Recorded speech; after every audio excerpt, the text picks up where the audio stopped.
ಮೊದಲಿಗೆ ಪ್ರಾರ್ಥನೆಯನ್ನು ಮಾಡೋಣ, ನಂತರ ತರಗತಿಯನ್ನು ಆರಂಭ ಮಾಡೋಣ. 3 ಬಾರಿ ಓಂಕಾರವನ್ನು ಮಾಡಿ ತರಗತಿಯನ್ನು ಆರಂಭ ಮಾಡೋಣ.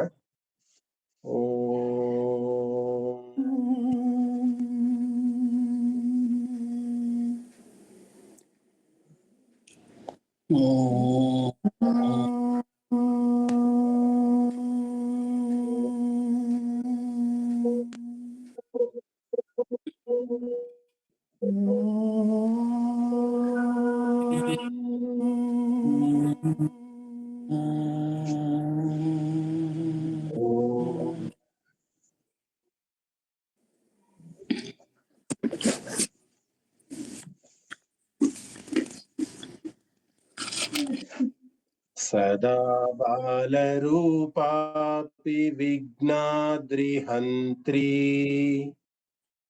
ಮಹಾದಂತಿ ವಕ್ತ್ರಾಪಿ ಪಂಚಾಸ್ಯ ಮಾನ್ಯ ವಿಧೀಂದ್ರಾದಿಭೃಗ್ಯ ಗಣೇಶಾಂ ಶ್ರಿಯಂ ಕಾಪಿ ಕಲ್ಯಾಣಮೂರ್ತಿ. ಹರಿ ಓಂ. ಶ್ರೀ ಗುರುಭ್ಯೋ ನಮಃ.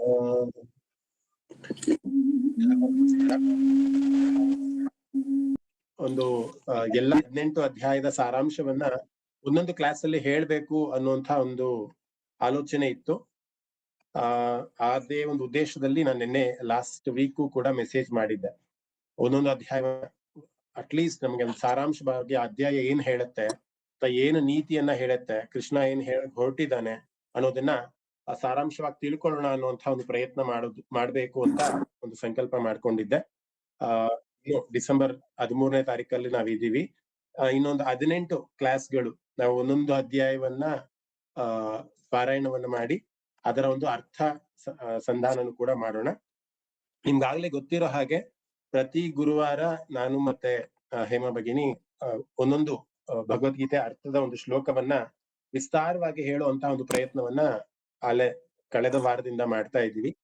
ನಾನು ಆಫೀಸ್ಗೆ ಹೋಗೋ ಕಾರಣದಿಂದ ನಾನು ಗುರುವಾರ ಆ ಒಂದು ಕ್ಲಾಸ್ಗೆ ಸತತವಾಗಿ ಕಂಟಿನ್ಯೂಸ್ ಆಗಿ ಅಟೆಂಡ್ ಆಗಕ್ಕಾಗಲ್ಲ. ಆದ್ರೆ ಹೇಮಾ ಭಗಿನಿಯವರು ನನ್ನ ಒಂದು ಉಪಸ್ಥಿತಿ ಇಲ್ಲ ಅಂದ್ರೂ ಕೂಡ ಅವ್ರು ತುಂಬಾ ಚೆನ್ನಾಗಿ ನಿಭಾಯಿಸ್ಕೊಂಡು ಆ ಒಂದು ನಡೆಸ್ಕೊಡ್ತಾರೆ. ಸಾಧ್ಯ ಆದಾಗ ಯಾವತ್ತು ನಾನು ಮನೆಯಿಂದ ಕೆಲಸ ಮಾಡ್ತೀನಿ ಆ ಒಂದು ಸಮಯದಲ್ಲಿ ಖಂಡಿತ ನಾನು ಕೂಡ ಅವ್ರ ಜೊತೆ ಧ್ವನಿಗೂಡಿಸ್ತೀನಿ.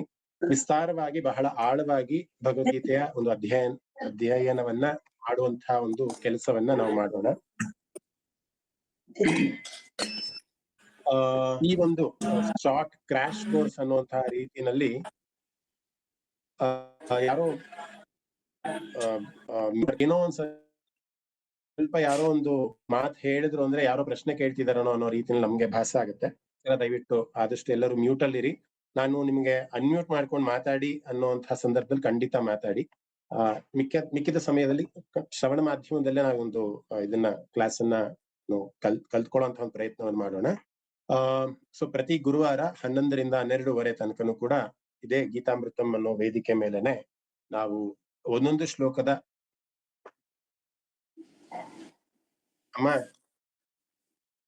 ಅರ್ಥವನ್ನು ಕೂಡ ಕಲ್ತ್ಕೊಳ್ಳುವಂತ ಒಂದು ಪ್ರಯತ್ನವನ್ನು, ಯಾಕಂದ್ರೆ ಅರ್ಜುನ ವಿಷಾದ ಯೋಗ ಅನ್ನುವಂಥದ್ದು ತುಂಬಾ ದೊಡ್ಡ ಚಾಪ್ಟರ್ ಏನಲ್ಲ. ಅಂದ್ರೆ ನಾವು ಇದರಲ್ಲಿ ವಿಚಾರ ತಿಳ್ಕೊಬೇಕಾಗಿರೋದು ಯಾರ್ಯಾರು ಕುರುಕ್ಷೇತ್ರ ಅನ್ನುವಂತಹ ರಣರಂಗದಲ್ಲಿದ್ರು ಅಥವಾ ಅರ್ಜುನನ ವಿಷಾದ ಹೇಗಿತ್ತು ಅನ್ನೋದನ್ನ ತಿಳ್ಕೊಳ್ಳುವಂಥದ್ದು ಮಾತ್ರ ಈ ಒಂದು ಅಧ್ಯಾಯದಲ್ಲಿದೆ. ಸೊ ಅದಕ್ಕೋಸ್ಕರ ತುಂಬಾ ವಿಸ್ತಾರವಾಗಿ ಹೋಗ್ದಲೆ ಯಾವ ಅಧ್ಯಾಯದಲ್ಲಿ ನಿಜವಾಗ್ಲೂ ಸತ್ವ ಇದೆ ಅಥವಾ ತಿಳ್ಕೊಳ್ಳುವಂತಹ ಒಂದು ಮಾಹಿತಿಗಳಿದೆ. ಫಾರ್ ಎಕ್ಸಾಂಪಲ್ ಸಾಂಖ್ಯಯೋಗ, ಬಹಳ ವಿಚಾರಗಳು ಸಾಂಖ್ಯಯೋಗದಲ್ಲಿದೆ. ಆ ಸಾಂಖ್ಯಯೋಗ ಇಡೀ ಭಗವದ್ಗೀತೆಯನ್ನ ಕನ್ಸೈಸ್ ಆಗಿ ಹೇಗೆ ಒಂದು ವಾರ್ತೆಯಲ್ಲಿ ಮುಖ್ಯಾಂಶಗಳಂತ ನಾವೇನಾದ್ರೂ ನೋಡಿದಾಗ ಆ ಇಡೀ ಭಗವದ್ಗೀತೆಯನ್ನ ಕಟ್ಟಿಕೊಡುವಂತಹ ಒಂದು ಅಧ್ಯಾಯ ಸಾಂಖ್ಯಯೋಗ ಆಗಿರುತ್ತೆ. ಸೊ ಅಂತಹ ಅಧ್ಯಾಯಗಳನ್ನ ಸ್ವಲ್ಪ ದೀರ್ಘವಾಗಿ ನಾನು ತಗೊಂಡು ಹೋಗ್ತೀನಿ. ಯಾವ ಅಧ್ಯಾಯದಲ್ಲಿ ಬಹಳಷ್ಟು ಪ್ರಮುಖವಾಗಿ ಒಂದು ಅಂಶಗಳಿದೆ, ಆ ಅಂಶಗಳನ್ನ ಒತ್ತಿ ಹೇಳುವಂತಹ ಅಥವಾ ನಿಮಗೆ ತಿಳಿಸುವಂತಹ ಒಂದು ಪ್ರಯತ್ನವನ್ನ ಖಂಡಿತ ಮಾಡ್ತೀನಿ. ಸೊ ಈ ಅಧ್ಯಾಯ ಭಗವದ್ಗೀತೆ ಬಗ್ಗೆ ಆಲ್ರೆಡಿ ನಾವು ಬಹಳಷ್ಟು ಬಾರಿ ಚರ್ಚೆ ಮಾಡಿದೀವಿ. ನಮ್ಮ ಹಿಂದೂ ಸನಾತನ ಧರ್ಮದ ಪವಿತ್ರವಾದಂತಹ ಗ್ರಂಥ ಭಗವದ್ಗೀತೆ ಅನ್ನುವಂಥದ್ದು ಪೂರ್ವದಲ್ಲಿ ಅಂತ ಅಂದ್ರೆ ಒಂದು ಕೊರೋನಾಗಿಂತ ಮುಂಚೆ ನಾವೆಲ್ಲರೂ ಕೂಡ ಭಗವದ್ಗೀತೆ ಅನ್ನುವಂತಹ ಒಂದು ಪುಸ್ತಕವನ್ನ ಕೋರ್ಟ್ ಅಲ್ಲಿ ಎಲ್ಲೋ ಒಂದ್ ಕಡೆ ಪ್ರಮಾಣ ಮಾಡೋದಕ್ಕೋ ಅಥವಾ ಆ ಗೀತಾ ಜಯಂತಿ ದಿನ ಅಥವಾ ಶಾರದಾ ಪೂಜೆ ದಿನ ಇಟ್ಟು ಪೂಜೆ ಮಾಡೋದಕ್ಕೋ ಬಳಸುವಂತಹ ಒಂದು ನಿಟ್ಟಿನಲ್ಲಿ ಇತ್ತು. ಆದ್ರೆ ಈಗ ಸ್ವಲ್ಪ ಜನ ಅದರ ಬಗ್ಗೆ ಅರಿವು ತುಂಬಾ ಮೂಡ್ತಾ ಇದೆ. ಅದ್ರಲ್ಲಿ ಏನೋ ಇದೆ ಭಗವದ್ಗೀತೆಯಲ್ಲಿ, ಅದೇನೋ ಒಂದು ಸತ್ವ ಇದೆ, ಅದನ್ನ ತಿಳ್ಕೊಳ್ಳುವಂತಹ ಪ್ರಯತ್ನ ಮಾಡ್ಬೇಕು ಅನ್ನುವಂಥದ್ದು ಬಹಳಷ್ಟು ಜನ, ನೀವೇ ಸಾಕ್ಷಿಯಾಗಿದ್ದೀರಾ ಇಷ್ಟು ಜನರು ಕೂಡ. ಅದ್ರಲ್ಲಿ ಏನ್ ಸತ್ವ ಇದೆ, ಭಗವದ್ಗೀತೆಯಲ್ಲಿ ಎಲ್ಲವೂ ಇದೆ ಅಂತಾರಲ್ಲ, ಎಲ್ಲಾ ಪ್ರಶ್ನೆಗಳಿಗೂ ಉತ್ತರ ಇದೆ ಅಂದ್ರೆ ಅದೇನದು ಅಂತ ತಿಳ್ಕೊಳ್ಳುವಂತ ಒಂದು ಪ್ರಯತ್ನಕ್ಕೋಸ್ಕರನೇ ನಾವು ಗೀತಾಮೃತಮಲ್ಲಿ ಮತ್ತೆ ಭಗವದ್ಗೀತೆಯ ಒಂದು ಕ್ಲಾಸ್ ಅನ್ನ ಶುರು ಮಾಡಿರೋದು. ಕಾಲ ಈ ಒಂದು ಕ್ಲಾಸ್ ನಡೆಯುತ್ತೆ. ದಯವಿಟ್ಟು ಒಂದೊಂದು ಶ್ಲೋಕವನ್ನು ಕೂಡ ನಾವು ಹೇಳಿ ಅದ ಅರ್ಥವನ್ನ ಹೇಳುವಂತ ಒಂದು ನಿಟ್ಟಿನಲ್ಲಿ ನಾವೆಲ್ಲರೂ ಕೂಡ ಕ್ಲಾಸ್ ಗಳನ್ನ ತಗೊಂಡು ಅದರ ಪ್ರಯೋಜನವನ್ನ ದಯವಿಟ್ಟು ಮಾಡ್ಕೊಳ್ಳಿ. ಆಗಿಲ್ಲ, ಕ್ಲಾಸ್ ಅಟೆಂಡ್ ಮಾಡಕ್ ಆಗಲ್ಲ ಅನ್ನೋರು ಖಂಡಿತ ನಾವು ಯೂಟ್ಯೂಬ್ ನಲ್ಲಿ ಗೀತಾಮೃತಂ ಅನ್ನುವಂತಹ ಒಂದು ಯೂಟ್ಯೂಬ್ ಚಾನೆಲ್ ಅನ್ನ ನಾವು ಈಗ ಸ್ವಲ್ಪ ದಿನಗಳ ಒಂದು ಮುಂಚೆ ಅದನ್ನ ಓಪನ್ ಮಾಡಿದೀವಿ. ಆ ಚಾನೆಲ್ ನಲ್ಲಿ ಪ್ರತಿ ಕ್ಲಾಸಿನ ರೆಕಾರ್ಡಿಂಗ್ಸ್ ನಿಮ್ಗೆ ಸಿಗ್ತಾ ಹೋಗುತ್ತೆ.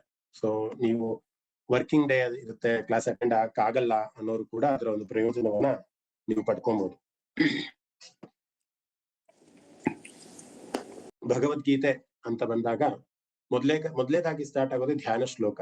ಧ್ಯಾನ ಶ್ಲೋಕದಲ್ಲಿ ಓಂ ಪಾರ್ಥಾಯ ಪ್ರತಿಬೋಧಿತಾಂ ಭಗವತಾಂ ನಾರಾಯಣೇನ ಸ್ವಯಂ ವ್ಯಾಸೇನ ಗ್ರಹಿತಾಂ ಪುರಾಣ ಮುನಿನಾ ಮಧ್ಯೆ ಮಹಾಭಾರತೆ ಅದ್ವೈತಾಮೃತ ವರ್ಷಿಣೀಂ ಭಗವತೀಂ ಅಷ್ಟಾದಶಾಧ್ಯಾಯಿನೀಂ ಅಂಬತ್ವಾಂ ಅನುಸಂಧಾಮಿ ಭಗವದ್ಗೀತಾ ಭಗವದ್ವೇಷಿಣಿ ಅಂತ ಶುರು ಆಗುತ್ತೆ. ಸಾಮಾನ್ಯವಾಗಿ ಯಾರೇ ಭಗವದ್ಗೀತೆ ಪಾರಾಯಣವನ್ನು ಮಾಡ್ಬೇಕಂದ್ರೂ ಕೂಡ ನಾವು ಇವತ್ತು ಮೊದಲೇ ದಿನ ಮಾಡ್ತಾ ಇರೋದ್ರಿಂದ ನಾವು ಕೂಡ ಧ್ಯಾನ ಶ್ಲೋಕವನ್ನ ಹೇಳಿ ಪ್ರಾರಂಭ ಮಾಡೋಣ ಅನ್ನುವಂಥದ್ದು.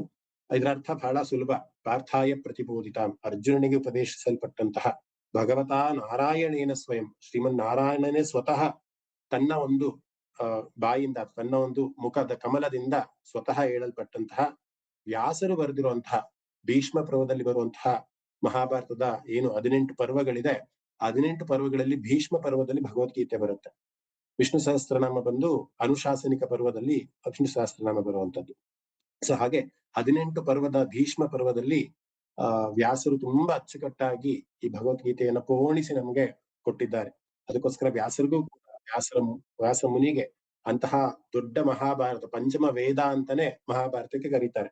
ಸಾಮಾನ್ಯವಾಗಿ 4 ವೇದಗಳಿದೆ ಅಲ್ವಾ, ಮಹಾಭಾರತ ಅನ್ನೋದು ಪಂಚಮ ವೇದ ಅಂತ. ಅಂದ್ರೆ ವೇದಕ್ಕೆ ಸಮಾನವಾದಂತಹ ಗ್ರಂಥ ಮಹಾಭಾರತವನ್ನ ರಚಿಸಲ್ಪಟ್ಟಂತಹ ಪುರಾಣ ಮುನಿ ಆದಂತಹ ವ್ಯಾಸರಿಗೆ ಎಲ್ಲಿ ನಡೆದದ್ದು ಮಧ್ಯೆ ಮಹಾಭಾರತಂ ಅನ್ನೋ ಮಹಾಭಾರತ ಅಂತ ಕುರುಕ್ಷೇತ್ರದ ಮಧ್ಯದಲ್ಲಿ ನಡೆದಂತಹ ಈ ಮಹಾಭಾರತವನ್ನ ದ್ವೈತ ಮತ್ತೆ ಅಂದ್ರೆ ಅದ್ವೈತ ತತ್ವವನ್ನ ಹೇಳುವಂತದ್ದು ಭಗವದ್ಗೀತೆ ಅನ್ನುವಂಥ ಆ ಅದ್ವೈತ ತತ್ವದ ಒಂದು ಅಮೃತವನ್ನ ಭಗವಂತ ನಮಗೆ ಕೊಟ್ಟಿದ್ದಾನೆ. ಇಲ್ಲಿ ಅಂಬಾ ಅಂತ ಕರೆದು ಭಗವದ್ಗೀತೆ ಅಂದ್ರೆ ಸ್ತ್ರೀಲಿಂಗವನ್ನು ಉಪಯೋಗಿಸಿ ಗೀತೆಗೆ ಅದನ್ನ ತಾಯಿಗೆ ಹೋಲಿಸಿದ್ದಾರೆ. ಅಂಬತ್ವಾಂ ಅನುಸಂಧಾಮಿ ಅಂತ, ಆ ತಾಯಿಗೆ ನಾನು ಧನ್ಯವಾದವನ್ನ ಅರ್ಪಿಸ್ತೀನಿ ಅಥವಾ ನಾನು ಧ್ಯಾನಿಸ್ತೀನಿ, ಆ ಭಗವದ್ಗೀತೆಯ ತಾಯಿಗೆ ನಾನು ನಮಸ್ಕಾರವನ್ನು ಮಾಡ್ತೀನಿ ಅನ್ನುವಂತಹ ಒಂದು ಅರ್ಥದಲ್ಲಿ ಓಂ ಪಾರ್ಥಾಯ ಪ್ರತಿಬೋಧಿತಾಂ ಅನ್ನುವಂತಹ ಒಂದು ಧ್ಯಾನ ಶ್ಲೋಕ ನಮ್ಗೆ ಸಿಗುತ್ತೆ. ಮುಂದಿನ ಶ್ಲೋಕ ನಮಸ್ತೇಸ್ತು ನಮಸ್ತೇಸ್ತು ವ್ಯಾಸ ವಿಶಾಲ ಬುದ್ಧೆ ಪುಲ್ಲಾರವಿಂದಾಯತ ಪತ್ರ ನೇತ್ರೆ ಏನ ತ್ವಯಾ ಭಾರತ ತೈಲ ಪೂರ್ಣ ಪ್ರಜ್ವಾಲಿತೋ ಜ್ಞಾನಮಯ ಪ್ರದೀಪ ಅಂತ 2ನೇ ಒಂದು ಧ್ಯಾನ ಶ್ಲೋಕ ಹೇಳಿದ್ರು. ಅದರ ಅರ್ಥ ಇಷ್ಟೇ, ನಮಸ್ತೆ ಅಂದ್ರೆ ನಾನು ನಮಸ್ಕಾರ ಮಾಡ್ತೀನಿ, ನಾನು ಶಿರಬಾಗಿ ನನ್ನ ಮನಸ್ಸನ್ನ ಒಂದು ಅಹಂಕಾರ ಎಲ್ಲವನ್ನೂ ಕೂಡ ಕೆಳಗಡೆ ಇಟ್ಟು ನಾನು ನಮಸ್ಕಾರ ಮಾಡ್ತೀನಿ. ಯಾರಿಗೆ? ವ್ಯಾಸರಿಗೆ. ನಮಸ್ತೇಸ್ತು ವ್ಯಾಸ ವಿಶಾಲ ಬುದ್ಧೆ, ವ್ಯಾಸರಿಗೆ ನಾನು ನಿಮ್ಮ ಜ್ಞಾನಧಾರೆಗೆ, ನಿಮ್ಮ ಬುದ್ಧಿಗೆ ಅಥವಾ ನಿಮ್ಮ ಒಂದು ಜ್ಞಾನಕ್ಕೆ ನಾನು ಸಂಪೂರ್ಣವಾಗಿ ತಲೆಬಾಗಿ ನಾನು ನಮಸ್ಕಾರವನ್ನು ಮಾಡ್ತೀನಿ ಅಂತ ವ್ಯಾಸರಿಗೆ ಒಂದು ನಮಸ್ಕಾರವನ್ನ ಅಥವಾ ಕೃತಜ್ಞತೆಯನ್ನ ಕೊಡಬೇಕು ಅನ್ನುವಂತಹ ನಿಟ್ಟಿನಲ್ಲಿ ವ್ಯಾಸರಿಗೆ ಸಮರ್ಪಣೆ ಆಗುವಂತಹ ಒಂದು ಶ್ಲೋಕ ಇದಾಗಿದೆ. ಧ್ಯಾನ ಶ್ಲೋಕ ಎಲ್ಲವನ್ನೂ ಕೂಡ ಹೇಮಾ ಭಗಿನಿ ಅದನ್ನ ಕವರ್ ಮಾಡ್ತಿದ್ದಾರೆ.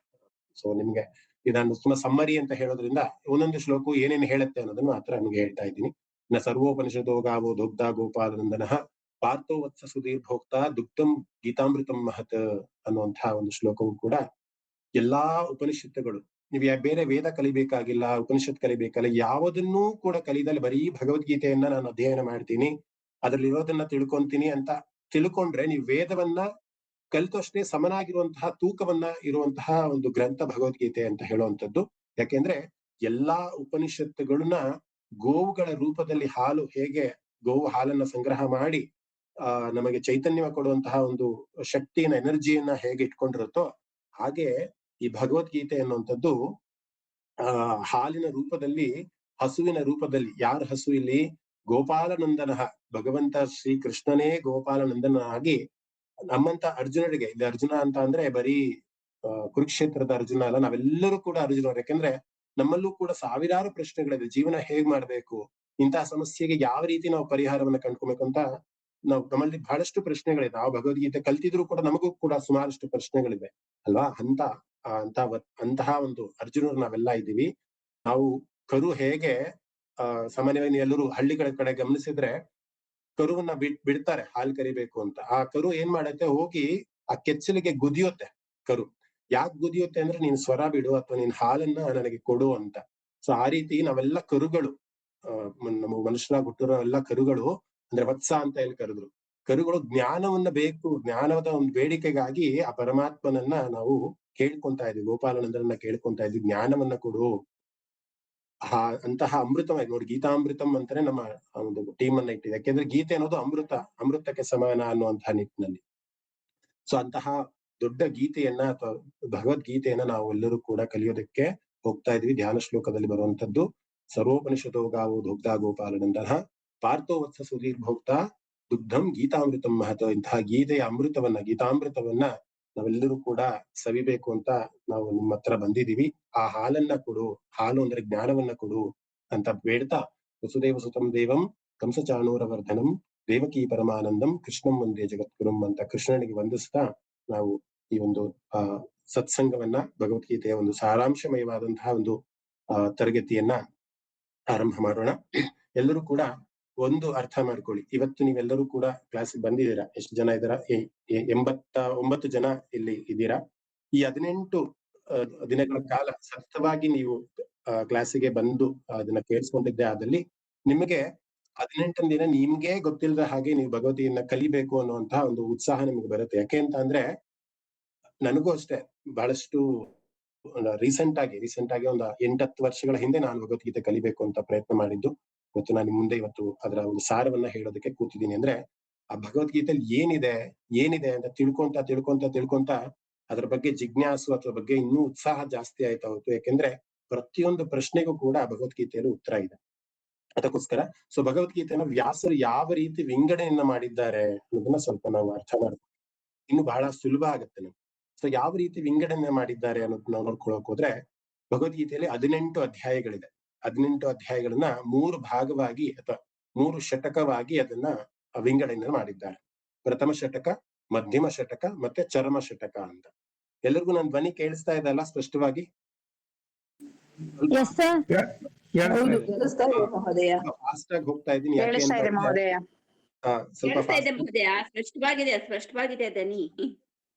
ಸ್ವಲ್ಪ ಫಾಸ್ಟ್ ಆಗಿ ಹೋಗ್ತಾ ಇದ್ದೀನಿ. ಯಾಕೆಂದ್ರೆ ಇದರ ನಂತರ ವಿಷ್ಣು ಸಹಸ್ರನಾಮವನ್ನು ಕೂಡ ಒಂದ್ 2-3 ನಾಮಗಳನ್ನು ಮಾಡೋಣ ಅಂತ. ಯಾಕೆಂದ್ರೆ ಅದು ಲಿಂಕ್ ಹೋಗ್ಬಾರ್ದು ಅನ್ನೋ ದೃಷ್ಟಿಯಿಂದ.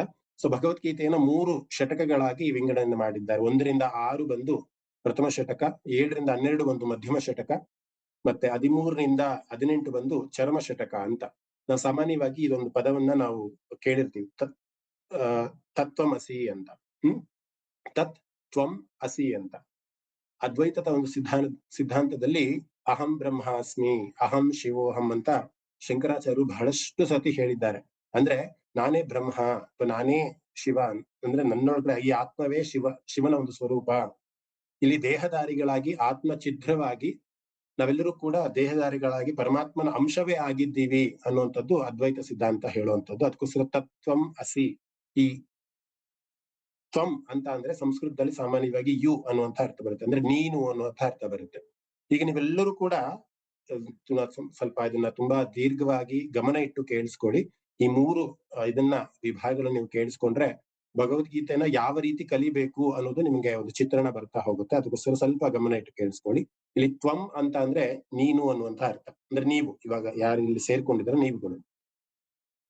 ನೀವು ಯಾವ ರೀತಿ ಪರಿಪಕ್ವ ಆಗ್ಬೇಕು ಭಗವದ್ಗೀತೆಯನ್ನ ಕಲಿಬೇಕಂದ್ರೆ, ಅನ್ನೋದನ್ನ ಹೇಳೋವಂಥದ್ದು ಪ್ರಥಮ ಷಟಕ ಅನ್ನೋದು. ಅಂದ್ರೆ ಮೊದಲನೇ ಅಧ್ಯಾಯದಿಂದ 6ನೇ ಅಧ್ಯಾಯದವರೆಗೂ ಅರ್ಜುನ ವಿಷಾದ ಯೋಗ, ಸಾಂಖ್ಯ ಯೋಗ, ಕರ್ಮಯೋಗ, ಜ್ಞಾನ ಯೋಗ, ಅಲ್ಲಿಂದ ಇಟ್ಕೊಂಡು ಆತ್ಮ ಸಂಯಮ ಯೋಗ ಅಂದ್ರೆ 6ನೇ ಯೋಗದ ತನಕ ನೀನು ಯಾವ ರೀತಿ ಪರಿಪಕ್ವ ಆಗ್ಬೇಕು ಅನ್ನೋದನ್ನ ಭಗವದ್ಗೀತೆ ಹೇಳ್ತಾ ಹೋಗುತ್ತೆ. ಅದಕ್ಕೋಸ್ಕರ ಅದು ತ್ವಂ ಪದಾರ್ಥ ಅಂತ ಕರಿತಾ ಹೋಗ್ತಾರೆ.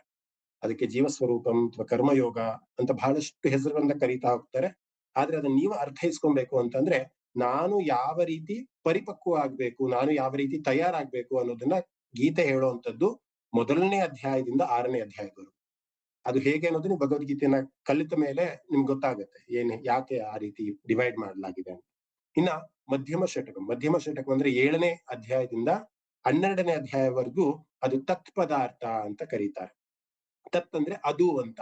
ಅದು ಅಂದ್ರೆ ಏನಿಲ್ಲಿ ಆ ನಿರ್ಗುಣ ನಿರಾಕಾರವಾದಂತಹ ಪರಬ್ರಹ್ಮ. ಇವತ್ತು ಗಿಡ ಚಿಗುರುತ್ತೆ, ಮಳೆ ಬರುತ್ತೆ, ಚಳಿ ಆಗತ್ತೆ, ಸೂರ್ಯ ಹುಟ್ತಾನೆ, ಅಮಾವಾಸ್ಯೆ ಆಗತ್ತೆ, ಪೌರ್ಣಮಿ ಆಗತ್ತೆ, ಅವೆಲ್ಲ ಯಾರ ಕಂಟ್ರೋಲ್ ಅಲ್ಲಿ ಇದೆ? ಅದು ಯಾವುದು? ತತ್ ಅಂದ್ರೆ ಅದು ಅಂದ್ರೆ ಆ ಪರಮಾತ್ಮ ಶಕ್ತಿ ಯಾವುದು?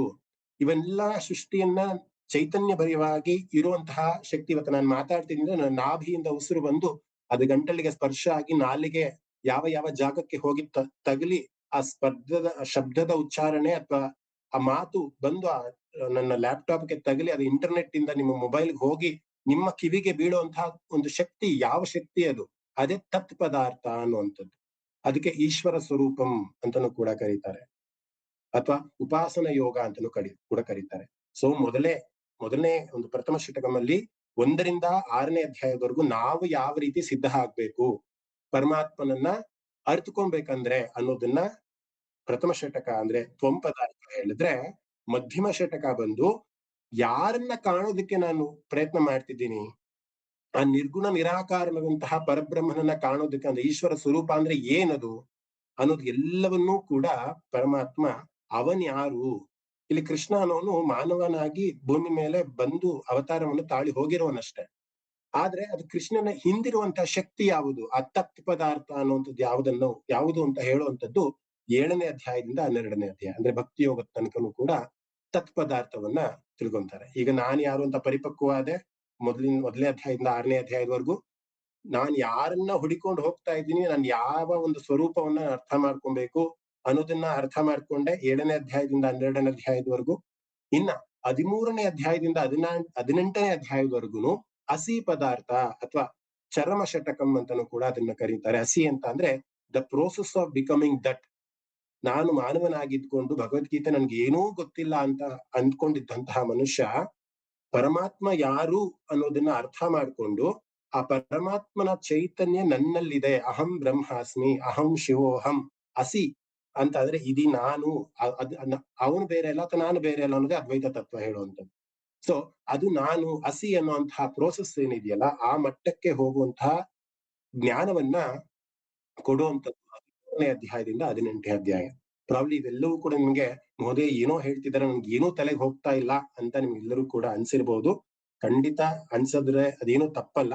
ಆದ್ರೆ ಇಷ್ಟು ಮಾತ್ರ ಅರ್ಥ ಮಾಡ್ಕೊಳ್ಳಿ, ಭಗವದ್ಗೀತೆಯನ್ನ ಪರಮಾತ್ಮ ಯಾರು ಅಂತ ತಿಳ್ಕೊಳ್ಳೋದಕ್ಕೆ ನಾವೆಲ್ಲರೂ ಸಿದ್ಧರಾಗಿ ಸಂಕಲ್ಪ, ಆ ಭಕ್ತಿ ಶ್ರದ್ಧೆ ನಿಮ್ಮಲ್ಲಿ ಮೂಡಿದ್ರೆ ಖಂಡಿತ ಈ 18 ಅಧ್ಯಾಯ ತತ್ವಮಸಿ ಅಥವಾ ಪ್ರಥಮ ಮಧ್ಯಮ ಚರಮ ಷಟಕಗಳನ್ನ ತುಂಬಾ ಸರಾಗವಾಗಿ ನಾವೆಲ್ಲರೂ ಕೂಡ ಕಲಿಯೋದಕ್ಕೆ ಮುಂದಾಗ್ಬೋದು. ಸೊ ಇದು ಭಗವದ್ಗೀತೆಯ 18 ಅಧ್ಯಾಯದ ಒಂದು ಸ್ವರೂಪ, ಅಥವಾ ಯಾವ ರೀತಿ ವ್ಯಾಸರು ವಿಂಗಡಣೆಯನ್ನ ಮಾಡಿ ನಮಗೆ ಒಂದು ಕಾಂಪ್ಯಾಕ್ಟ್ ಆಗಿ ಕೊಟ್ಟು ಹೋಗಿದ್ದಾರೆ ಅಂತ ನಾನು ಸುಮಾರು ಕಡೆ ಹೇಳ್ತಾ ಇರ್ತೀನಿ.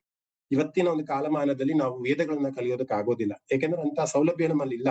ಮೆಕ್ಯಾಲೆ ಸಿಸ್ಟಮ್ ಆಫ್ ಎಜುಕೇಶನ್ ಬಂದು ನಮ್ಗೆಲ್ಲರೂ ಕಾಂಪೀಟ್ ಮಾಡ್ಬೇಕಂದ್ರೆ, ಇವತ್ತು ನಾನು CA ಮಾಡಿದ್ದೀನಿ, CA ಮಾಡಿ ಕೂಡ ಇದನ್ನ ಪ್ಯಾಷನ್ ಆಗಿ ತಗೊಂಡಿದ್ದೀನಿ. ಯಾಕಂದ್ರೆ ನಾನು CA ಮಾಡಿಲ್ಲ ಅಂದ್ರೆ ನನ್ನ ಆರ್ಥಿಕ ಪರಿಸ್ಥಿತಿ, ನನ್ನ ಫ್ಯಾಮಿಲಿ ನಡೆಸಬೇಕಾದ್ರೆ ಖಂಡಿತ ಆಗ್ತಿರ್ಲಿಲ್ಲ. ನನ್ನ ಒಂದು ವೃತ್ತಿ ಜೀವನಕ್ಕೆ ಇವತ್ತಿನ ಪ್ರಪಂಚ ಏನ್ ಕೇಳತ್ತೆ ಅದನ್ನ ನಾನು ಕಲೀಲೇಬೇಕಾಗತ್ತೆ. ಹಾಗಾಗಿ ಇವತ್ತಿನ ಪ್ರಪಂಚಕ್ಕೆ ಏನ್ ಬೇಕೋ ಅದು ಖಂಡಿತ ಕಲಿಬೇಕು ಲೌಕಿಕವಾಗಿ. ಹಾಗಂತ ಅಲೌಕಿಕವಾಗಿ ನಾನ್ ಯಾಕೆ ಹುಟ್ಟಿದೀನಿ ಅನ್ನುವಂತ ಪ್ರಶ್ನೆ ಮಾಡ್ಕೊಂಡಾಗ ಇವೆಲ್ಲವೂ ಕೂಡ ನಾವು ಕಲಿಯೋದು ಬಹಳ ಅವಶ್ಯಕತೆ ಆಗತ್ತೆ. ಅದಕ್ಕೋಸ್ಕರ ನಾವು ಭಗವದ್ಗೀತೆಯನ್ನಾದ್ರೂ ನಾವು ಕಲೀಲೇಬೇಕು. ಇಷ್ಟು ಸಾಕು ಅಂತ ಅನ್ಸುತ್ತೆ. ಹೇಳ್ತಾ ಹೋದ್ರೆ ಗಂಟೆಗಳ ಕಾಲ ಭಗವದ್ಗೀತೆ ಬಗ್ಗೆ ಹೇಳ್ತಾ ಹೋಗ್ಬೋದು. ಸಾರಾಂಶಮಯವಾಗಿ ಇವತ್ತು ಮೊದಲನೇ ಅಧ್ಯಾಯವನ್ನ ಕವರ್ ಮಾಡೋಣ ಅಂತ ಅನ್ಕೊಂಡೆ. ಮೊದಲನೇ ಅಧ್ಯಾಯದಲ್ಲಿ ಮೊದಲನೇ ಶ್ಲೋಕ ಧೃತರಾಷ್ಟ್ರ ಉವಾಚ ಇಂದ ಶುರುವಾಗುತ್ತೆ. ನಿಮ್ಗೆಲ್ಲರೂ ಕೂಡ ಮಹಾಭಾರತ ಆಲ್ರೆಡಿ ಗೊತ್ತಿರುತ್ತೆ ಅಂತ ಭಾವಿಸ್ತೀನಿ. ಅದನ್ನ ಮತ್ತೆ ಹೇಳಕ್ ಹೋದ್ರೆ ಮತ್ತೆ ತುಂಬಾ ವಿಳಂಬ ಆಗುತ್ತೆ. ಕೌರವರು ಮತ್ತು ಪಾಂಡವರು ಇಬ್ರು ಆ ಅಣ್ಣ ತಮ್ಮಂದಿರು ಆದ್ರೂ ಕೂಡ ರಾಜ್ಯದ ಒಂದು ಉದ್ದೇಶಕ್ಕೋಸ್ಕರ ಇಡೀ ಮಹಾಭಾರತ ಅಥವಾ ಧರ್ಮದ ಒಂದು ಉದ್ದೇಶಕ್ಕೋಸ್ಕರ ಇಡೀ ಮಹಾಭಾರತ ಚಿತ್ರಣಕ್ಕೆ ಬಂತು. ಅದರಲ್ಲಿ ನಮಗೆಲ್ಲರಿಗೂ ಕೂಡ ಪಾಠ ಕಲಿಸ್ಬೇಕು ಅನ್ನುವಂತಹ ಉದ್ದೇಶದಿಂದ ಅದರಲ್ಲಿ ಮಹಾಭಾರತ ಅನ್ನುವಂತಹ ಒಂದು ಶ್ರೇಷ್ಠ ಪಂಚಮ ವೇದ ನಮಗೆ ಕೈ ಸಿಕ್ತು ಅನ್ಸುತ್ತೆ. ಅದಕ್ಕೋಸ್ಕರ ಇಲ್ಲಿ ಮೊದಲನೇ ಅಧ್ಯಾಯದಲ್ಲಿ ಧೃತರಾಷ್ಟ್ರ ವಾಚದಿಂದ ಶುರುವಾಗುತ್ತೆ. ಧರ್ಮಕ್ಷೇತ್ರ ಕುರುಕ್ಷೇತ್ರ ಅಂದ್ರೆ ಆ ಧರ್ಮಕ್ಷೇತ್ರ ಅನ್ನುವಂತಹ ಕುರುಕ್ಷೇತ್ರದಲ್ಲಿ ಏನೇನ್ ನಡೀತಾ ಇದೆ ಅನ್ನೋದನ್ನ ಸಂಜಯನಿಗೆ ಧೃತರಾಷ್ಟ್ರ ಕೇಳ್ತಾ ಹೋಗ್ತಾನೆ. ನಂತರದಲ್ಲಿ ಸಂಜಯ ವಿಸ್ತಾರವಾಗಿ ಅಲ್ಲಿ ಏನೇನ್ ನಡೀತಾ ಇದೆ ಅಂತ ಹೇಗೆ ನಮ್ಗೆ ಹೇಳ್ತಾರ ಟಿವಿ ಪರದೆ ಮೇಲೆ ಲೈವ್ ಟೆಲಿಕಾಸ್ಟ್ ಹೆಂಗ್ ಆಗುತ್ತೋ ಹಾಗೆ ಕೂತಲ್ಲೇ ಅರಮನೆಯಲ್ಲೇ ಸಂಜಯನಿಗೆ ಅಲ್ಲಿ ಕುರುಕ್ಷೇತ್ರದಲ್ಲಿ ನಡೆತಿರುವಂತಹ ಎಲ್ಲಾ ಘಟನೆಗಳನ್ನ ವಿಸ್ತಾರವಾಗಿ ಧೃತರಾಷ್ಟ್ರನಿಗೆ ಹೇಳುವಂತಹ ಒಂದು ವರವನ್ನ ವ್ಯಾಸರು ಸಂಜಯನಿಗೆ ಕೊಟ್ಟಿರ್ತಾರೆ. ಸೊ ಅಲ್ಲಿಂದ ಶುರು ಆಗತ್ತೆ. ಸಂಜಯ ಏನೇನ್ ಹೇಳ್ತಾನೆ, ಸಂಜಯ್ ಇಲ್ಲಿ ನರೇಟರ್ ಆಗಿದ್ದಾನೆ, ಧೃತರಾಷ್ಟ್ರ ಬಂದು ಆಡಿಯನ್ಸ್ ಅಥವಾ ಕೇಳುಗನಾಗಿದ್ದಾನೆ. ಅಲ್ಲಿ ಪಾತ್ರಧಾರಿಗಳಲ್ಲಿ ಯಾರ್ಯಾರು ಇದ್ದಾರೆ, ಒಂದು ಸಾಮಾನ್ಯ ಒಂದು ನಾಟಕ ಅಂತ ಶುರುವಾದಾಗ ಮೊದಲನೇದಾಗಿ ಒಬ್ಬ ನಿರೂಪಣೆ ಮಾಡೋನ್ ಬರ್ತಾನೆ ಅಥವಾ ನರೇಟರ್ ಬರ್ತಾನೆ. ಮೊದಲನೇ ಕೆಲಸ ಏನ್ ಮಾಡೋದು ಅಂತಂದ್ರೆ ಯಾರ್ಯಾರು ಯಾವ ಪಾತ್ರಗಳನ್ನ ಮಾಡ್ತಿದ್ದಾರೆ ಅಥವಾ ಕಥೆಯ ಒಂದು ಸಾರಾಂಶ ಏನು ಅನ್ನೋದನ್ನ ಸಾಮಾನ್ಯ ಒಂದು ನಾಟಕದಲ್ಲಿ ನಾವು ಕೇಳಿದೀವಿ, ವಿವರಣೆ ಮಾಡ್ತಾರೆ. ದುರ್ಯೋಧನ, ಇವನು ಕರ್ಣ, ಅಥವಾ ಇವತ್ತು ಈ ಒಂದು ಪ್ರಸಂಗವನ್ನ ನಾವು ದೃಶ್ಯ ಮಾಧ್ಯಮದಲ್ಲಿ ನಿಮ್ಗೆ ನಾಟಕದ ರೂಪದಲ್ಲಿ ನಿಮ್ಗೆ ಹೇಳ್ಕೊಡ್ತಿದ್ದೀವಿ ಅಥವಾ ತೋರಿಸ್ತಾ ಇದ್ದೀವಿ ಅನ್ನೋದನ್ನ ಹೇಳ್ತಾರಲ್ವ. ಅದೇ ರೀತಿ ಇಲ್ಲೂ ಕೂಡ ವ್ಯಾಸರು ಭಗವದ್ಗೀತೆನ ಅದೇ ರೀತಿ ಶುರು ಮಾಡಿದ್ದಾರೆ. ಧೃತರಾಷ್ಟ್ರ ಸಂಜಯನ್ ಕೇಳ್ತಾನೆ, ಮತ್ತೆ ಸಂಜಯ ನರೇಟ್ ಮಾಡ್ತಾ ಹೋಗ್ತಾನೆ ಏನೇನಾಗ್ತಿದೆ ಅಂತ. ನರೇಟ್ ಮಾಡ್ತಾ ಅಲ್ಲಿ ಹೇಳ್ತಾ ಇದ್ದಾನೆ.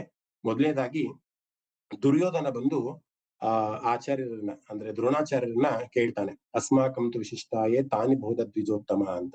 ನಮ್ಮ ಟೀಮ್ ಅಲ್ಲಿ ಅಂದ್ರೆ ಕೌರವರ ಟೀಮ್ ಅಲ್ಲಿ ಮತ್ತೆ ಪಾಂಡವರ ಟೀಮ್ ಅಲ್ಲಿ ಯಾರ್ಯಾರಿದ್ದಾರೆ ಅನ್ನೋದನ್ನ ಸೂಕ್ಷ್ಮವಾಗಿ ಪರಿಚಯ ಮಾಡ್ತಾ ಒಂದು ಗರ್ವದಿಂದ ದುರ್ಯೋಧನ ತನ್ನ ಗುರುಗಳಾದಂತಹ ದ್ರೋಣಾಚಾರ್ಯರಿಗೆ ಕೇಳ್ತಾ ಹೋಗ್ತಾನೆ. ನಮ್ಮ ಟೀಮು ಅಂದ್ರೆ ಅಪರ್ಯಾಪ್ತಂ ತತಸ್ಮಾಕಂ ಬಲಂ ಭೀಷ್ಮಾಭಿ ರಕ್ಷಿತಂ ಅಂತ. ಅಪರ್ಯಾಪ್ತಂ ಅಂದ್ರೆ ನಮ್ಮ ಕೌರವರ ಟೀಮ್ ಏನಿದೆಯಲ್ಲ ಸಿಕ್ಕಾಪಟ್ಟೆ ಬಲಶಾಲಿ ಆಗಿದೆ ನಮ್ಮ ಟೀಮು, ನಾವು ಗೆಲ್ಲೋದ್ರಲ್ಲಿ ಸಂದೇಹನೇ ಇಲ್ಲ ಅಂತ. 11 ಅಕ್ಷೋಹಿಣಿ ಸೈನ್ಯವನ್ನ ಕೌರವರು ಹೊಂದಿದ್ದು, ಮತ್ತೆ ಪಾಂಡವರು ಹೊಂದಿದ್ದು ಬರೀ 7 ಅಕ್ಷೋಹಿಣಿ ಸೈನ್ಯವನ್ನ. ಆ ಅಕ್ಷೋಹಿಣಿ ಸೈನ್ಯ ಎಷ್ಟು ಅನ್ನೋದನ್ನ ಬೇಕಾದ್ರೆ ನಾನು ಅದ್ರ ನಂಬರ್ಸ್ ಕೂಡ ನಮ್ಗೆ ಸಿಗುತ್ತೆ. ಅದು ಒಂದು ಅಕ್ಷೋಹಿಣಿ ಸೈನ್ಯ ಎಷ್ಟು ಅಂತ 21,870 ಜನಗಳು ಅಥವಾ ಸೈನಿಕರು ಸೇರ್ಕೊಂಡ್ರೆ ಒಂದು ಅಕ್ಷೋಹಿಣಿ ಸೈನ್ಯ ಅದು ಅಂತ. ಸೊ ಇಲ್ಲಿ ಕೌರವರು ಬಂದು 11 ಅಕ್ಷೋಹಿಣಿ ಸೈನ್ಯ ಕೌರವರಲ್ಲಿತ್ತು, ಆದ್ರೆ ಪಾಂಡವರಲ್ಲಿ ಬರೀ 7 ಅಕ್ಷೋಹಿಣಿ ಸೈನ್ಯ ಇತ್ತು. ಒಟ್ಟು 18 ಅಕ್ಷೋಹಿಣಿ ಸೈನ್ಯವನ್ನ ನಾವು ಇಡೀ ಕುರುಕ್ಷೇತ್ರದಲ್ಲಿ ನೋಡ್ತಾ ಹೋಗುದು. ನಾನು ಆಗ್ಲೇ ಒಂದು ಅಕ್ಷೋಹಿಣಿ ಸೈನ್ಯ ಅಂತ ಅಂದ್ರೆ 21,870 ಜನಗಳು, ಮತ್ತೆ ಅದರಲ್ಲಿ 65,610 ಆನೆಗಳು ಮತ್ತೆ ಕುದುರೆಗಳು ಎಲ್ಲವೂ ಸೇರಿದ್ರೆ ಒಂದು ಅಕ್ಷೋಹಿಣಿ ಸೈನ್ಯ ಅಂತ ಬರುತ್ತೆ. ಅದೇ ನೀಟಾಗಿ ನನಗೆ PPT ಇದೆ, ನಾನು ಆಮೇಲೆ ನಿಮಗೆ ಶೇರ್ ಮಾಡ್ತೀನಿ. ಒಂದು ಅಕ್ಷೋಹಿಣಿ ಸೈನ್ಯ ಅಂದ್ರೆ ಏನು ಅಥವಾ ಇನ್ನಷ್ಟು ಮಾಹಿತಿಗಳು ನಮ್ಗೆ ಅದ್ರಲ್ಲಿ ಸಿಗ್ತಾ ಹೋಗುತ್ತೆ. ಒಂದು ವಂಡರ್ಫುಲ್ PPT ಇದೆ, ನಾನು ಮುಂದಕ್ಕೆ ಶೇರ್ ಮಾಡ್ತೀನಿ ಅಥವಾ ನಮ್ಮ ಕ್ಲಾಸ್ ಅಲ್ಲಿ ನಡೀತಾ ಅದನ್ನ ನಾವು ಶೇರ್ ಮಾಡ್ಕೊಂತ ಹೋಗ್ತೀವಿ. ಸೊ ಇಲ್ಲಿ ದುರ್ಯೋಧನ ತುಂಬಾ ಗರ್ವದಿಂದ ತನ್ನ ಗುರುಗಳಾದಂತಹ ದ್ರೋಣಾಚಾರ್ಯರಿಗೆ ಹೇಳ್ಕೊಂತ ಇದ್ದಾನೆ, ನಮ್ಮ ಟೀಮ್ ಅಲ್ಲಿ ಇರುವಂತಹ ಕೌರವರು ತುಂಬಾ ಬಲಶಾಲಿಗಳಾಗಿದ್ದಾರೆ, ಮತ್ತೆ ಯಾರ್ಯಾರಿದ್ದಾರೆ ಅನ್ನೋದು ಒಂದು ಹೆಸರನ್ನು ಕೂಡ ಹೇಳ್ತಾ ಹೋಗ್ತಾನೆ. ಜಸ್ಟ್ ಲೈಕ್ ಇಂಟ್ರಡಕ್ಷನ್ ಗೊತ್ತಾಗ್ಬೇಕಲ್ಲ ಇಲ್ಲಿ ಯಾರ್ಯಾರು ಇದ್ದಾರೆ ಅಂತ. ಆ ರೀತಿ ಪ್ರತಿಯೊಂದನ್ನು ಪರಿಚಯ ಮಾಡ್ಕೊಂತ ಹೋಗ್ತಾನೆ. ಕೌರವರ ಒಂದು ಟೀಮನ್ನು ಕೂಡ ಪರಿಚಯ ಮಾಡ್ತಾನೆ, ಪಾಂಡವರ ಟೀಮನ್ನು ಕೂಡ ಪರಿಚಯ ಮಾಡ್ತಾನೆ. ಎಂತೆಂತ ಮಹಾರಥರಿದ್ದಾರೆ, ಎಂತೆಂತ ಬಲಶಾಲಿಗಳಿದ್ದಾರೆ, ಪ್ರತಿಯೊಂದನ್ನು ಕೂಡ ಹೆಸರಾಗಿ ಅವನು ಹೇಳ್ತಾ ಹೋಗ್ತಾನೆ. ಭವಾನ್ ಭೀಷ್ಮಶ್ಚ ಕರ್ಣಶ್ಚ ಕೃಪಶ್ಚ ಸಮಿತಿಂಜಯ ಅಶ್ವತ್ಥಾಮ ವಿಕರ್ಣಶ್ಚ ಸೋಮದತ್ತಸ್ತಥೈವ ಚ. ಅಂದ್ರೆ ಪ್ರತಿಯೊಂದು ಹೆಸರನ್ನು ಕರ್ಣ ಇದ್ದಾನೆ, ಭೀಷ್ಮರ ಇದ್ದಾರೆ, ಅಶ್ವತ್ಥಾಮ ಇದ್ದಾನೆ, ವಿಕರ್ಣ ಇದ್ದಾನೆ, ಸೋಮದತ್ತ ಇದ್ದಾನೆ, ಭೂರಿಶ್ರವ ಇದ್ದಾನೆ. ಪ್ರತಿಯೊಬ್ಬರ ಹೆಸರನ್ನು ಹೇಳ್ತಾ ಒಂದು ಗರ್ವ ಅನ್ನೋದಕ್ಕಿಂತ ಆ ಒಂದು ಯುದ್ಧ ಮಾಡೋದಕ್ಕೆ ಇವೆಲ್ಲ ನಮ್ ಜೊತೆ ಇದ್ರೆ ನಾವು ಗೆಲ್ತೀವಿ ಆಚಾರ್ಯರೇ ಅನ್ನುವಂತಹ ಒಂದು ಗರ್ವದಿಂದ ದುರ್ಯೋಧನ ಭೀಷ್ಮಾಚಾರ್ಯರಿಗೆ ಎಲ್ಲವನ್ನೂ ಕೂಡ ಹೇಳ್ತಾ ಹೋಗ್ತಾನೆ. ಕಡೆ ಯುದ್ಧ ಆರಂಭ ಆಗ್ಬೇಕಲ್ವಾ ಎಲ್ಲೋ ಒಂದ್ ಕಡೆ, ಆಗ ಶಂಖನಾದ ಆಗುತ್ತೆ. ತತ ಶಂಖಾಶ್ಚ ಭೇದಶ್ಚ ಪಣಮಾನಕ ಗೋಮುಖಾಹ ಸಹ ಸೈವಾಭ್ಯಹನ್ಯಂತ ಸಶಬ್ದ ಸ್ಥೂಲೋ ಭವತ್ ಅಂತ. ಯಾವಾಗ ಶಂಖನಾದ ಆಗತ್ತೆ, ಯಾವಾಗ ನಗಾರಿಗಳು, ಡೋಲುಗಳು, ಮೃದಂಗಗಳು, ಕಹಳೆಗಳು ಮೊಳಗ್ತವೆ, ಆಗ ಯುದ್ಧ ಶುರುವಾಯ್ತು ಅನ್ನೋದು ನಮ್ಮೆಲ್ಲರೂ ಕೂಡ ನಾವು ಸೀರಿಯಲ್ಗಳಲ್ಲಿ ಅಥವಾ ಬೇರೆ ಕಡೆ ಅದನ್ನ ನಾವು ಕಾಣ್ತಾ ಬಂದಿದೀವಿ. ಹಾಗೆ ಮೊದಲೇ ಬಾರಿಗೆ ನೋಡಿ, ಇಲ್ಲೂ ಕೂಡ ಡಿಸಿಪ್ಲಿನ್ ಅನ್ನೋದು ಎಷ್ಟರ ಮಟ್ಟಿಗಿದೆ ಅನ್ನೋದನ್ನ ಈ ವ್ಯಾಸರು ಕಟ್ಕೊಡ್ತಾ ಹೋಗ್ತಾರೆ. ಮೊದಲೇ ಬಾರಿಗೆ ಭೀಷ್ಮರು ಶಂಖನಾದವನ್ನ ಮಾಡ್ತಾರೆ.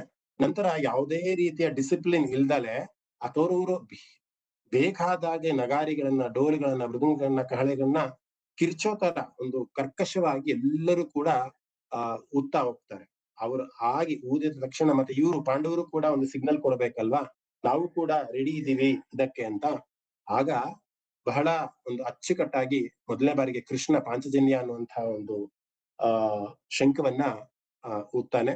ನಂತರ ಬಹಳ ಕ್ರಮಬದ್ಧವಾಗಿ ಮತ್ತೆ 5 ಜನ ಪಾಂಡವರು ಕೂಡ ಅವರದೇ ಆದಂತಹ ಶಂಖವನ್ನ ಊದ್ತಾ ಹೋಗ್ತಾರೆ. ಆದ್ರ ಆ ಶಂಖದ ಹೆಸರುಗಳನ್ನು ಮತ್ತೆ ಇದ್ರಲ್ಲೂ ಕೂಡ ಅನಂತ ವಿಜಯಂ ರಾಜ ಕುಂತಿಪುತ್ರೋ ಯುಧಿಷ್ಠಿರ ನಕುಲ ಸಹದೇವಶ್ಚ ಸುಘೋಷಮಣಿ ಪುಷ್ಪಕವು ಅಂತ ಆ ಒಂದು ಶ್ಲೋಕದಲ್ಲಿ ಬರ್ತಾ ಹೋಗುತ್ತೆ.